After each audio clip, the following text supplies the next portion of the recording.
fa ny osa sy ny tsy mino sy ny vetaveta sy ny mpamon'olona sy ny mpijangajanga sy ny mpanao ody ratsy sy ny mpanao mpisampy ary ny mpandainga rehetra dia anana ny anjarany ao anatin'ny faharimirehitra-trafo sy solofara. Izany ny fahafatesana fahao. Amen. Apokalipsy 1:20 ny 9-9.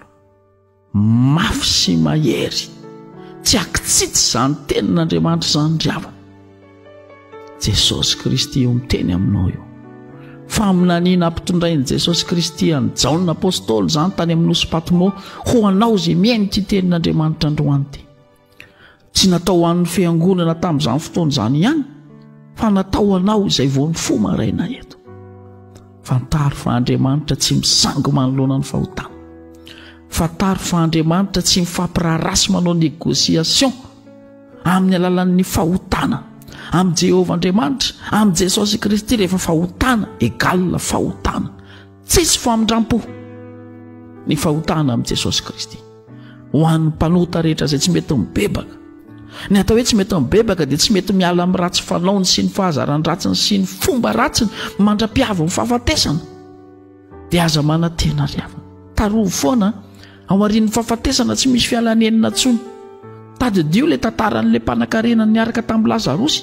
Rehefa samy maty izy roa ireo, nenon'Andriamanitra fotsiny fitarainan'ilay mpanankarena mijalijaly ao anatin'ny farihy solofara mirehatra-trafo. Izao ny tenin'Andriamanitra.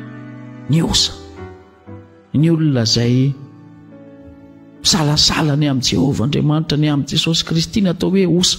Olona izay mora resena lahatra tarihana akaria gosy akany amin'ny adroaty, tsy mba tompon'ny tenany, ka tena manaiky hoe izaho dia mino an'i Jesosy Kristy ka tsy azo zongozonina amin'izany aho. Fa ny osa dia mifanohatra amin'izany.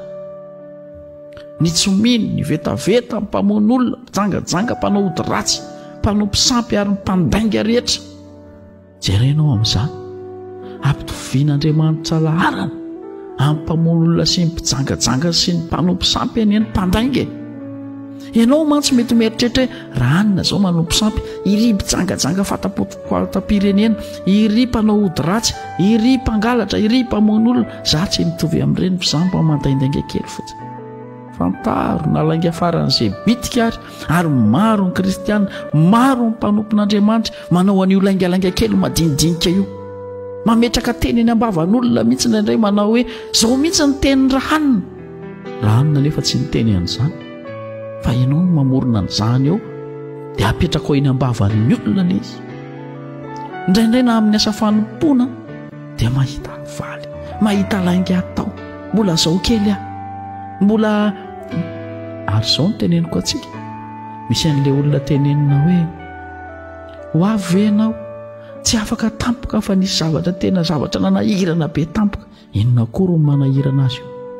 Izany ange dia efa lainga ry havana ary ahatonga anao any faharimirehitra-trafo ny zavatra bitika izay heverinao fa tsinitsinina akory. Androany ry havana mitandrema fa ny osa, ny mpamoan'olona, ny mpijangajanga, ny mpanao ody ratsy, ny mpanao mpisampy, ny mpandainga, efa vonona ny faharimirehitra-trafo indray azy. Fa izao raha mibebaka ianao dia ho ny tenin'i Jesosy aminao androany. Raha hiverina ianao dia ho raisiko indray. Manatona an'i Jesosy Kristy ry havana, mibeba mangatafy fonana amin'ity vao maraina ity. Raha hiatrika ity tontolo andro ity ianao tonga dia fohaniny toe-tsaina misy fahazaran-dratsy. Ny ataovy eo an-tsaina dia hoe hanompo an'i Jesosy amanomboka androany. Ho hitanao izany Andriamanitra hiantoka anao ary tsisy fifaliana mihoatra noho izany any an-danitra any noho ny aminao izay mibebaka. Amen.